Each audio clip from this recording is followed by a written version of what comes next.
Hi, everybody. Welcome to English Digest. I'm Stephanie. And I'm Mike. Hey, it's our health unit, although it's kind of like an exercise unit at the same time. And if you like hiking, it could be just kind of like a hobby unit. But we're going to talk about something called altitude sickness. For those of you out there who love to hike, you know what we're talking about.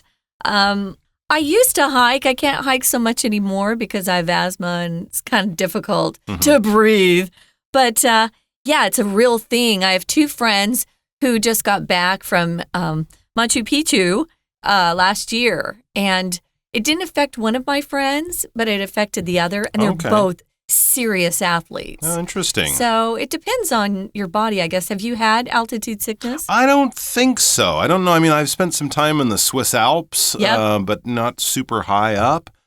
So this is definitely something that could affect you if you're into hiking, into mountain climbing. But I mean, even people who visit cities that just happen to be very high up. Like Denver, Colorado, or Mexico City. It's not the air that's the pollution in the air that might causing you to find it hard to breathe. It's because of the altitude, how high you are above sea level, and how the air up there is what we say it's thinner. It's thinner up there, meaning it has less oxygen in it. And this can, of course, affect your body. Now, if you're talking about serious mountain climbing, going up above, 3,000, 4,000, 5,000 meters, this is definitely an issue. And certainly for people who want to climb the highest mountains in the world, well, they need to bring extra oxygen and do all sorts of things because your body is not happy when it doesn't have the oxygen that it needs to keep you alive. So we're going to find out all about this in our article, Don't Let the Mountains Take Your Breath Away. What do you say we listen to the first part of the article? Have you ever dreamed of hiking Taiwan's majestic Jade Mountain or visiting Peru's breathtaking Machu Picchu? These adventures sound amazing. But there's something you should know about first. Altitude sickness. This condition strikes when you climb to a higher elevation too quickly. The higher you go, the thinner the air becomes, making it harder for your body to absorb oxygen. The symptoms usually begin within hours of reaching high altitudes, about 2,500 meters or higher. You might experience headaches, dizziness, nausea, shortness of breath, or extreme fatigue. These symptoms can last for several days. The severity of altitude sickness varies from person to person. Some people may only experience mild discomfort, while others may develop more serious symptoms, such as vomiting, confusion, or difficulty walking. Even if you're young and fit, you're not immune. Many teenage hikers are surprised when they experience symptoms of altitude sickness, even though they are in excellent physical condition. The best way to prevent altitude sickness is to ascend slowly, giving your body time to adjust. Stay hydrated, avoid alcohol, and consider spending a night at an intermediate elevation before going higher. Some travelers take medication to help, but you should always consult a doctor first. Remember, altitude sickness is by no means a sign of weakness. It's simply how bodies react to having less oxygen. Listen to your body, and if the symptoms get severe, descend to a lower altitude immediately. Your mountain adventure will be much more enjoyable when you can actually breathe. Okay, guys, let's dive in. Let's look at the title, Don't Let the Mountains Take Your Breath Away. We often talk about something taking our breath away when it's stunning to look at. Oh, wow, it took my breath away. Or maybe you have a friend who's going to a formal dance and she shows you her beautiful dress. She's all fixed up. She looks beautiful. Oh, you're going to take their breath away. You look so beautiful. Well, here we're talking about actually having the altitude of the mountains that you're hiking make you feel like you can't get any air into your body because the oxygen is so thin up there. We're going to talk about a couple of these places and what are some of the symptoms? Why does this happen to us? That sort of thing. All right, so let's get into the article and kind of set it up. And this is certainly that people who are interested in adventurous vacations and stuff would definitely be thinking about. It says, have you ever dreamed of hiking Taiwan's majestic Jade Mountain or visiting Peru's breathtaking Machu Picchu? Just two examples of places that are at very high altitude, very high above sea level, up in the hills and mountains of the world.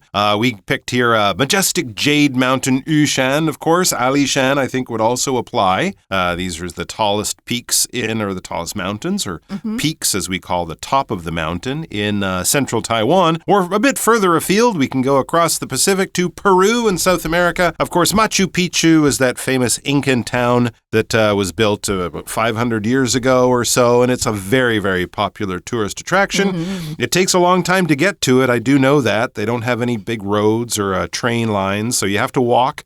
And since you are high up in the mountains, altitude sickness will be an issue. Now, of course, if you're in the Alps in Switzerland, if you're in the Himalayas in northern India or the Rocky Mountains in America and Canada, any large mountain range, of course, all of this still applies. So it says, these adventures sound amazing. They sure do for a lot of people. Visiting Machu Picchu, for example, is one of those bucket list holidays, one of those things they really want to do in their lifetime. So they do sound amazing. They sound wonderful and great, but there's something you should know about first, altitude sickness. Now, that's a word we're going to be hearing and referring to a lot. Altitude is basically height above the surface of the Earth. So if you're in Taipei 101, your altitude is about 550 meters. That's how high you are above the surface of the Earth or above sea level, which is often the standard or the sort of 0 point that we talk about because, of course, every piece of land is slightly higher than the sea. And, of course, in an airplane, your altitude is around 9,000 meters or around 30,000 feet. At that height, of course, altitude sickness or your body feeling uncomfortable or ill or having problems because of the altitude, at airplane heights, this would be a very dangerous situation. But even lower down, you can definitely experience altitude sickness caused by the lack of oxygen. Right. So this condition, it's not really a disease, guys. It's something that affects your body. They're calling it a sickness. It certainly doesn't feel very good. It strikes or comes upon you when you climb to a higher elevation. Elevation here is just another word for altitude. It's, again, that height above a certain level. And here we're talking about the height above the ground level of the earth or the sea. The higher you go, the thinner the air becomes, making it harder for your body to absorb oxygen. If you absorb something, you take it in, you soak it in. If you're washing dishes, you'll be using something we call a sponge. It will absorb water and dishwashing liquid so that you can wash your dishes.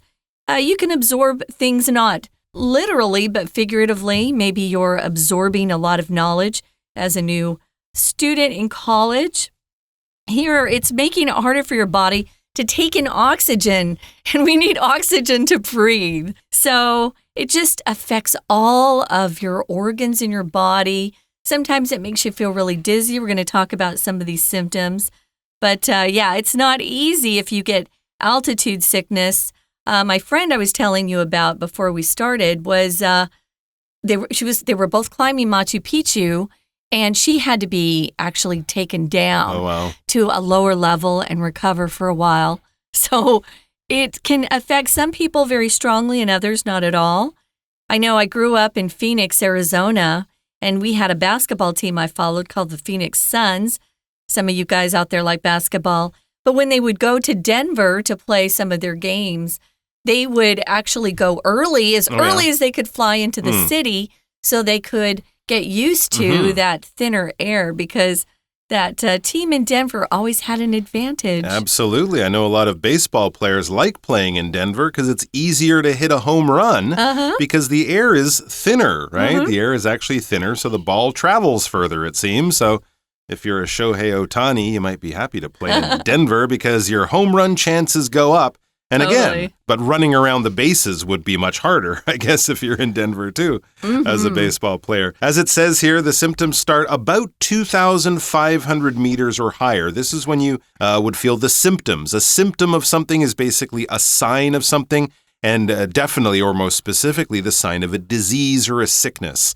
So if you wake up in the morning with a headache and you can't breathe and you're coughing, You might say, oh, I have a cold. You're not a doctor. You haven't had a test or anything. But just these signs, the evidence, the things that your body is doing and the changes you notice, these symptoms are kind of pointing to what you are suffering from. What would be the symptoms of altitude sickness? Well, it has a good list here. You might experience headaches, dizziness, nausea, shortness of breath, or extreme fatigue, or several of those at the same time. So you have a headache, your head's kind of pounding, and it never really goes away. You feel dizzy, you feel like the world is spinning, and you might fall down if you don't sit down.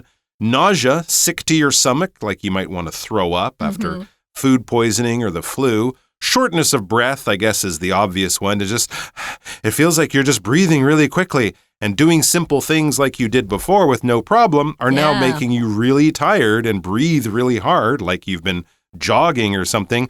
Or just generally extreme fatigue, okay? So fatigue is tiredness, basically. I'm feeling fatigue is like saying I'm feeling tired. You don't want to fatigue yourself or tire yourself out. You should take a break. So extreme fatigue is just basically feeling very, very tired, especially as we said with shortness of breath, feeling really tired doing things that normally you can do perfectly fine. So, you're not jet lagged or something. You arrived in this place yesterday. You just feel really sleepy and tired, like your energy has all gone. That's another sign of altitude sickness. And it says these symptoms can last for several days, absolutely. Even at lower altitudes, as Stephanie pointed out, baseball players will go there a few days earlier. Their bodies will slowly get used to it. The higher you go, of course, the longer it takes and the harder it is to get used to this new altitude and the lack of oxygen. Yeah, it can be really tough. So the severity of altitude sickness varies from person to person. I think we mentioned that. It affects everyone differently. Interesting. You could have a big group, I guess, going together, and maybe half of you would get altitude sickness and the other would be just fine. So it can be very frustrating, I think, for some hikers. If you're talking about the severity of something, you're talking about how bad something is on a scale. So is it really bad? Is it intense? Is it really something that you have to watch out for? You could have a cold that's pretty mild, and then other people, the severity of their cold could be very intense and bad. So maybe they might end up in the hospital. That's right. Or when typhoons are nearby, right? Yeah. We often hear it's a 1, it's a 3, it's a 5. Right. Those are measurements of severity, how serious, how dangerous something can be. Right. So guys, good luck to you out there if you're big fans of hiking. Mountain hiking can be quite lovely. Being out there in nature is wonderful. Just being out among trees and grass and the earth and not having any stress. But if you get sick, it changes the game for everyone. Now, some people may only experience mild discomfort. Maybe they're not, 100%. Maybe they feel more like 80%. And it can affect your enjoyment, but you aren't somebody who is experiencing severe symptoms where you might have to be carried off a mountain. Sometimes that happens to some of these hikers. Sure. So it could be mild, while others may develop more serious symptoms. Those serious symptoms include things like vomiting. If you vomit, or another phrase we use is throw up. If you throw up or vomit, food from your stomach is coming up through your mouth. If it goes out the other end, guys, that's called diarrhea. But here it's vomiting we're talking about. Confusion, where your brain's kind of foggy. That's a terrible feeling, especially if you're up high on a mountain. Or maybe you're having difficulty walking, which is pretty important as that's what you're doing as you're up high on some of these mountains. Yeah, absolutely. I'm sure that dizziness might contribute to the difficulty walking, confusion, you have trouble focusing on even simple things, you kind of lose your train of thought. So all of these things, I think, they could definitely make you feel not quite yourself, not quite normal, and that would be a mild case, and some of the severe cases can be much worse. All right, I think this is a good time to take a quick break in the middle of the article. We're going to come back, and we're going to find out that even if you're young and healthy, you might still be a victim. You could still be a victim of altitude sickness. Great news there. Hello everyone, 我是 Patrick 老师。今天讲解的是暑期 Unit 5 Don't let the mountains take your breath away。这个单元是一篇克漏字测验，介绍的是 altitude sickness 高山症这个症状。作者告诉我们，海拔2500公尺以上的地方很容易出现头痛、头晕、恶心、呼吸急促，还有很多让我们觉得非常不舒服的各式各样的症状。那最好的方法要避免高山症，就是慢慢的爬。好，那我们一起来看学习重点吧。第一段提问读者有没有想过要去爬玉山或者秘鲁的马丘比丘？随后提醒读者，虽然这样的行程会很不错，不过呢，要先了解一下 altitude sickness 高山症。所以我们这篇文章的标题 Don't let the mountains take your breath away 其实是非常幽默的写法，因为我们一般会说，如果一个景色 take our breath away， 表示呢那边的景色非常的壮观嘛。好，那可是呢这里等于是语带双关的，在高海拔的地方有很多人可能会有呼吸困难的症状，因为高山症的影响而产生这些症状。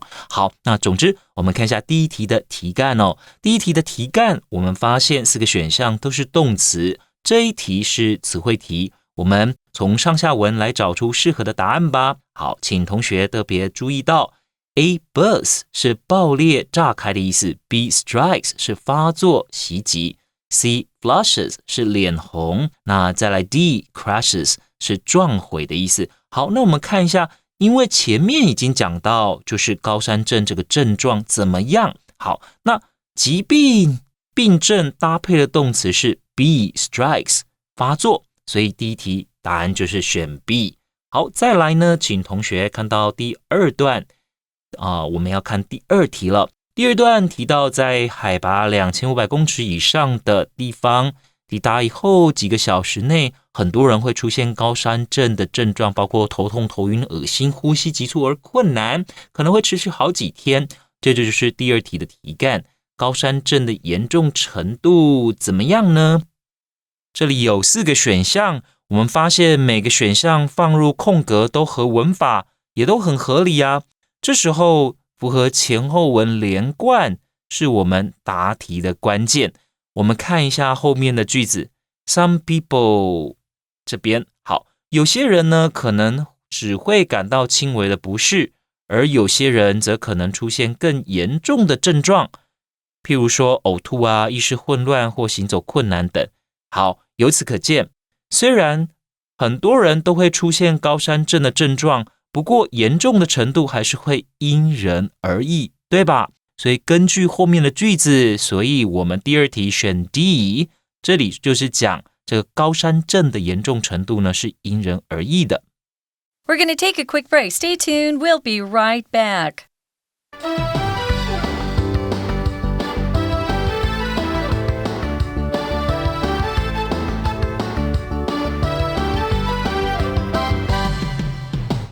Hi, everybody. Welcome back. We're talking about something called altitude sickness that affects people when they're up in high elevations that they're not used to.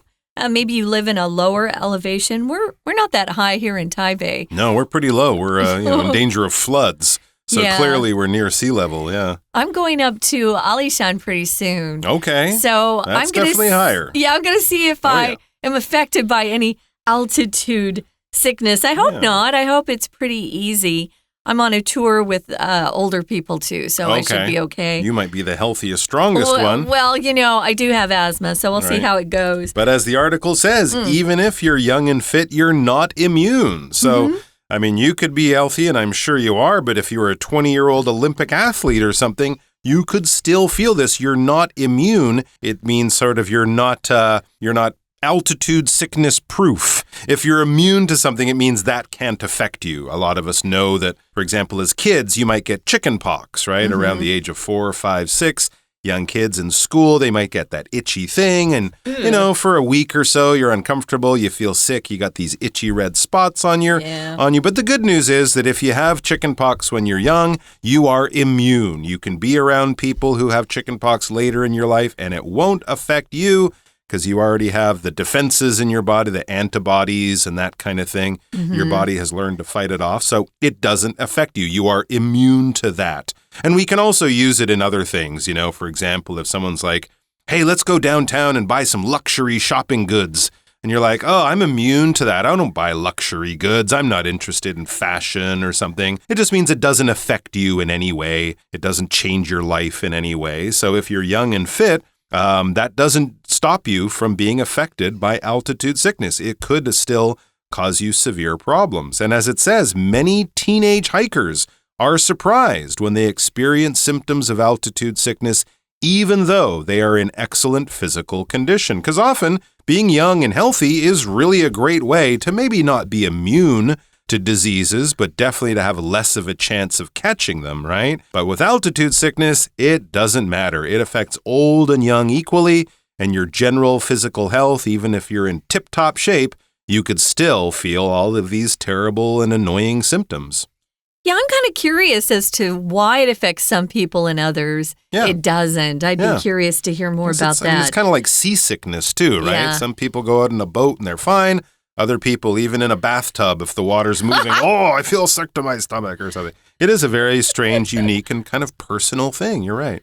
Yeah, but even for me, sometimes I get air sickness on planes. Never felt that. Yeah, personally. Oh, really? Yeah. If they have to circle the airport to land. Oh, okay. Oh my gosh, that's the worst. Interesting. So it happened once, and I never was unprepared again. Okay. So now I take little air sickness tablets with me in Same case. thing you might take on a boat. Oh my gosh, it's awful. Wow, yeah, interesting. we weren't having a very easy time landing because of other planes. So we just had to keep circling, and I thought I was just going to.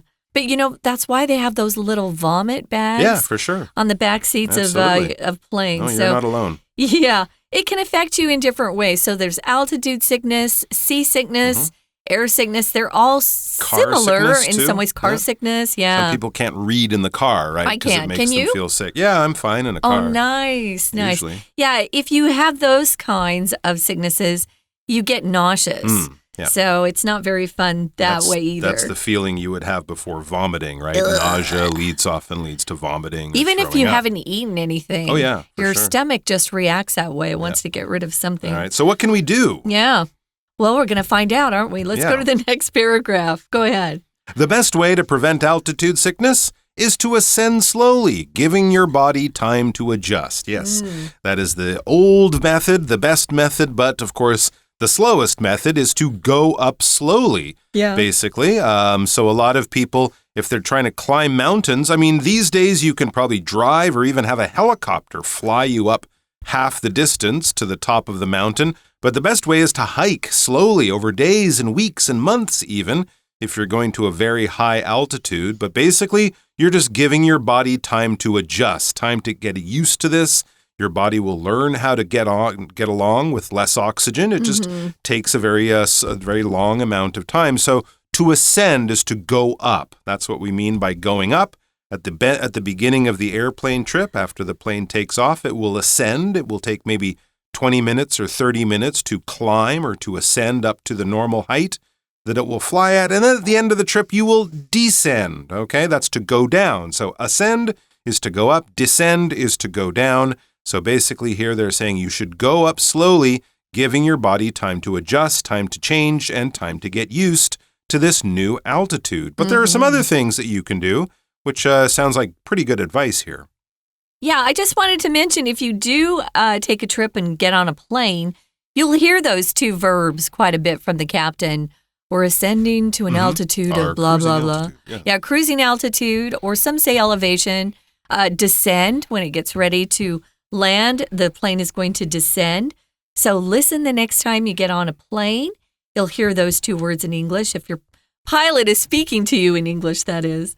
So what can you do? Here's some tips. You can stay hydrated. Drink a lot of water. Oh, you definitely want to always make sure you have lots of water with you. If you go out hiking, even if you only plan to be gone for a day, always make sure you have plenty of water. We can do without food, but we can't go without water past 3 days. So make sure you always have lots of water if you go hiking. Here's another tip. You should avoid alcohol. It dries you out. It's not good for your system if you're going up higher and higher and higher. And consider spending a night at an intermediate elevation before going higher. I know some of the the tours here in Taiwan that go up to high mountains and the altitude is quite high, they'll offer that for you. They'll have a place you can camp out midway so you can kind of adjust to the altitude. I think that's to prevent that altitude sickness. It's a good idea, especially if it's your first time to go to a high altitude, because you just don't know how you'll react. So that sounds very sensible. Now, usually if you guys see intermediate, you think of the different degrees of maybe obtaining some sort of skill, like, oh, I'm a beginner, I'm an intermediate, a learner, I'm advanced. But here, this actually means when you're between two stages of things or two different places, it's sort of a place that you can just wait for a bit. So this is some of the advice they're giving you. Consider spending a night at an intermediate elevation between the highest elevation and the starting point of that hike. And you should try to do that if you have the time.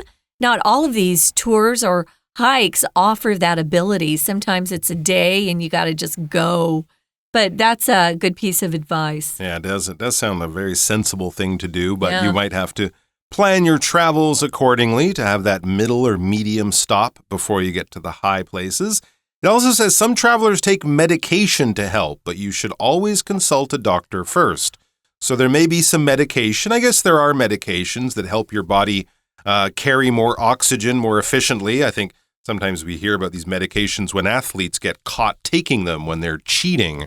Sometimes they have these medicines that will help you carry more oxygen in your red blood cells, but you might be able to get those from a doctor. I don't know how easy it would be to tell you, I'm just going to Alishan, can I have some medicine? But if you've had a problem with this kind of thing, if you have a heart condition, you should definitely consult with someone before you go up to these places because it could affect you. So that's what it says. Consult a doctor first. That's good advice for many medications, many types of medicine or drugs that you take for your health. Remember, it says altitude sickness is by no means a sign of weakness. That's right. Just because you get altitude sickness and you have to go slow or even turn around, it doesn't mean you're weak. It doesn't mean your body's just not as good or strong as anyone else. As it says, it's simply how bodies react to having less oxygen. In the same way that having air sickness or car sickness or seasickness, it's no reflection on your health. It's just some people get used to this or don't get bothered by this, and some people do more. So it really has nothing to do with your general health or if you're a good or a bad person or anything like that. Or you're a wimp. Or you're a wimp, yeah. So don't let anyone bully you if you can't climb. You feel dizzy. That's just the way it is. And as it says, listen to your body. Now, we're not actually saying put your ear next to your arm and what do you hear? It's like pay attention to your body. Listen to the signs that your body, listen to the messages your body is giving you by, feeling not quite right. So listen to your body, pay attention to any symptoms would be a more sort of formal way of saying it. And if those symptoms get severe, descend to a lower altitude immediately. This is not something where you're like, I'll just tough it out. I'll get better in 12 hours. No, in 12 hours, you could get worse and you could be much higher, which means getting down to those lower altitudes where there's more oxygen, that could take longer. That would, of course, put your health in jeopardy or in danger. So the last line, your mountain adventure will be much more enjoyable when you can actually breathe. That made me laugh when Breathing's I first nice. read that. Breathing's good. Breathing's essential, actually. Yeah. Okay, guys, we're going to listen one more time to our Chinese teacher, and then we'll be back to wrap it up. 紧接着第3题，就算年轻力壮，你也不空格。好，选项全都是形容词，一样算是词汇题。那我们看一下后面的句子来决定填哪个比较合适。很多青少年登山客出现高山症的症状，自己呢也会很讶异啊。尽管他们是青少年嘛，身体状况不错，可见呢年轻人一样无法免于高山症的困扰。所以呢第3题的答案呢，我们就选 C immune 免于。A cautious 是谨慎小心， B sensitive 是敏感， D tolerable 是可以忍受的。